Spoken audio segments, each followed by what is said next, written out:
Assalamualaikum warahmatullahi taala wabarakatuh. Nama saya Puteri Nurhazika binti Safizam. Saya merupakan pelajar ijazah sarjana muda perundangan syariah di Universiti Islam Melaka.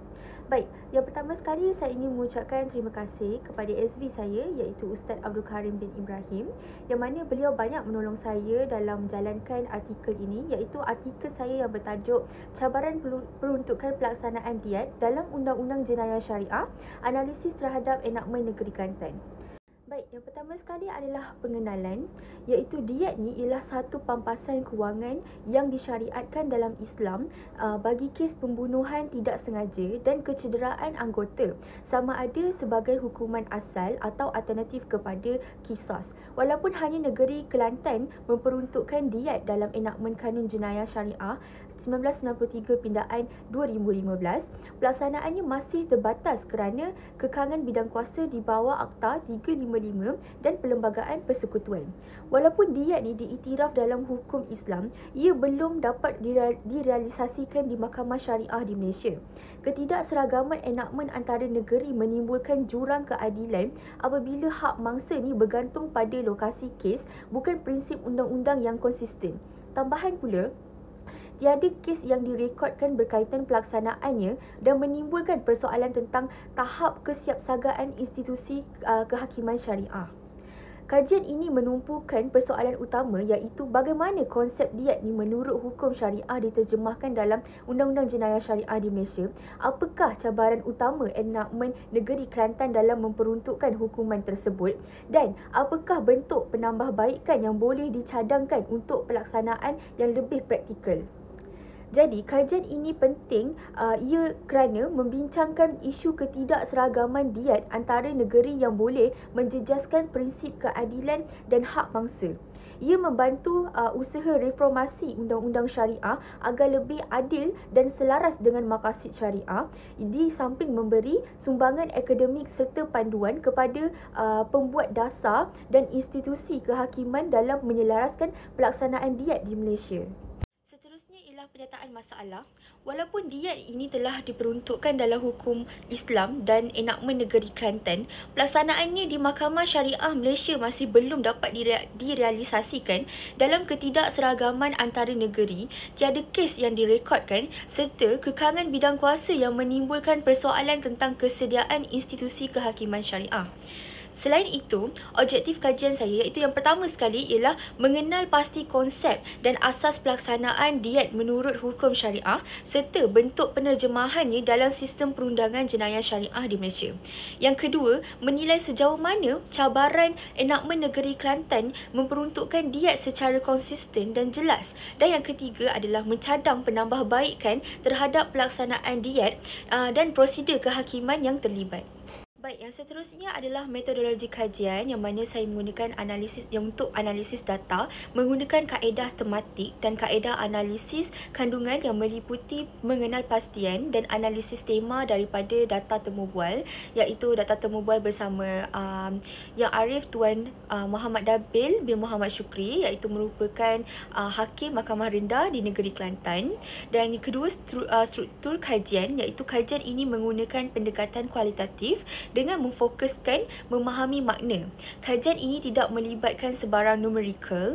Dan yang ketiga adalah kaedah pengumpulan data yang mana kaedah kepustakaan dan kaedah temubual. Kaedah kepustakaan ini adalah dengan mengumpulkan segala data melalui buku, artikel, statut, kaedah temubual separuh berstruktur. Baik, seterusnya adalah dapatan kajian saya yang pertama iaitu mengenal pasti konsep dan asas pelaksanaan diat menurut hukum syariah serta bentuk penerjemahannya dalam sistem perundangan jenayah syariah di Malaysia.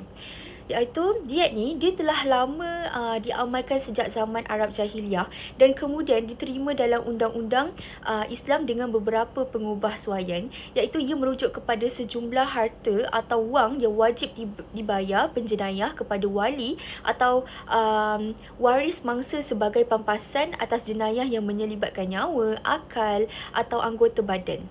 Status diat ni bergantung kepada jenis jenayah sama ada sebagai hukuman asal bagi pembunuhan separuh sengaja dan tidak sengaja atau sebagai hukuman alternatif kepada qisas yang dalam kes pembunuhan sengaja apabila qisas tidak dapat dilaksanakan.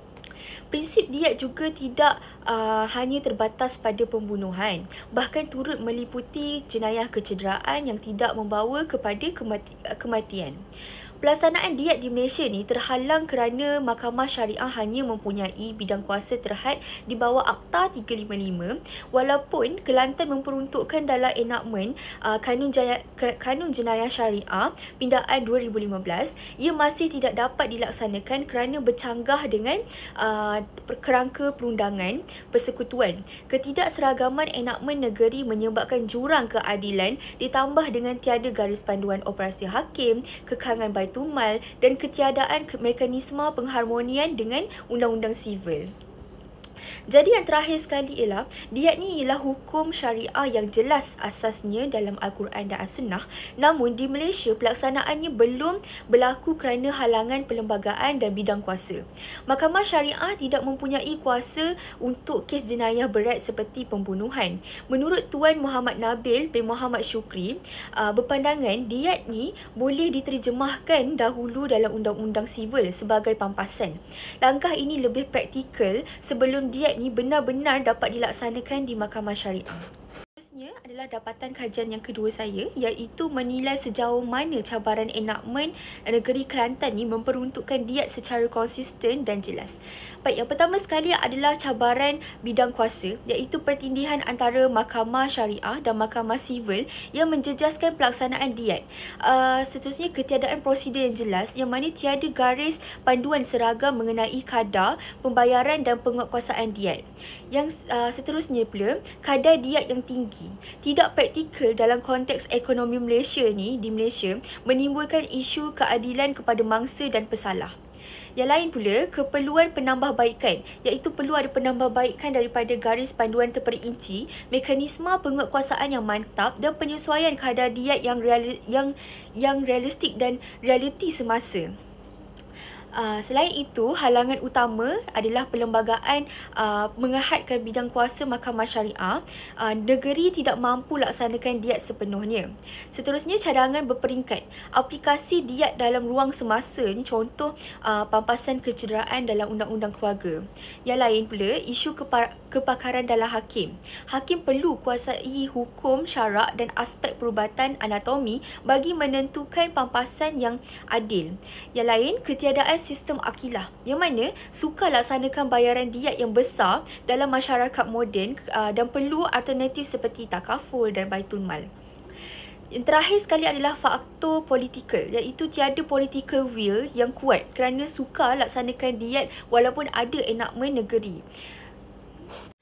Di samping itu, terdapat juga dapatan kajian saya yang ketiga, iaitu mencadangkan penambahbaikan terhadap pelaksanaan diat dan prosedur kehakiman yang terlibat.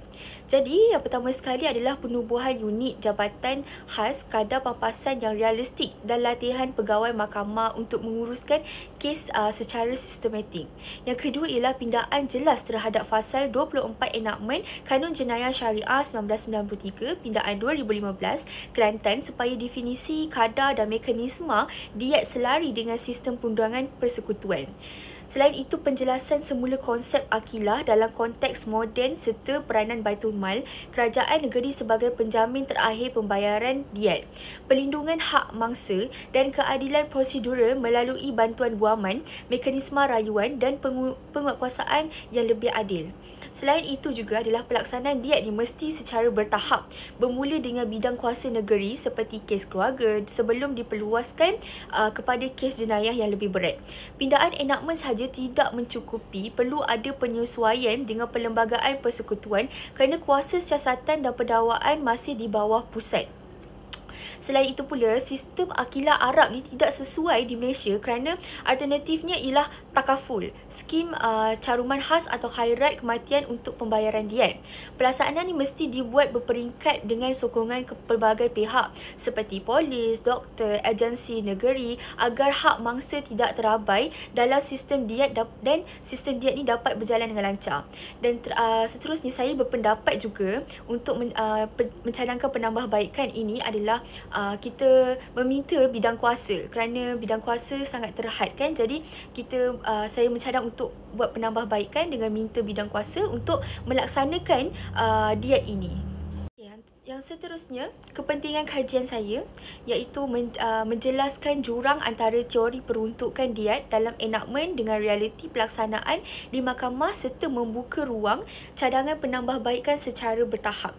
Mencadangkan mekanisme alternatif seperti takaful, tabung khairat atau dana khas negeri bagi menjamin keadilan sosial dan kebajikan masyarakat, khususnya golongan yang berpendapatan yang rendah. Menjadi rujukan kepada pengubahan undang-undang, hakim dan institusi agama dalam merangka dasar yang praktikal serta memperkaya literatur akademik undang-undang jenayah syariah di Malaysia.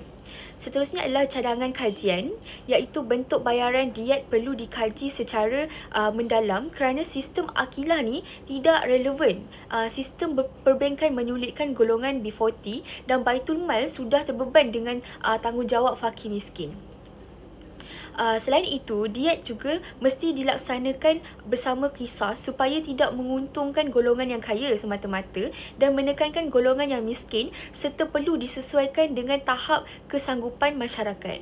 Yang terakhir sekali adalah pelaksanaan diet ni wajar dilakukan secara bertahap, tadaruj, iaitu seperti contoh perbankan Islam di Malaysia yang berkembang berperingkat sehingga diterima sepenuhnya oleh masyarakat. Maka kesimpulannya ialah pelaksanaan diet di Malaysia ni masih berdepan cabaran besar, terutama kekeliruan bidang kuasa mahkamah syariah dan sivil, dan tiada prosedur jelas dalam penentuan kadar, pembayaran dan penguatkuasaan diet yang menyebabkan kesukaran dan risiko ketidakadilan. Kadar diet yang tinggi menimbulkan isu kemampuan pesalah serta jurang kaya dan miskin. Perlukan pendekatan menyeluruh dengan prosedur terperinci, sistem penguatkuasaan yang lebih mantap dan garis panduan sesuai realiti semasa agar prinsip keadilan Islam ini dapat ditegakkan. Sekian, terima kasih.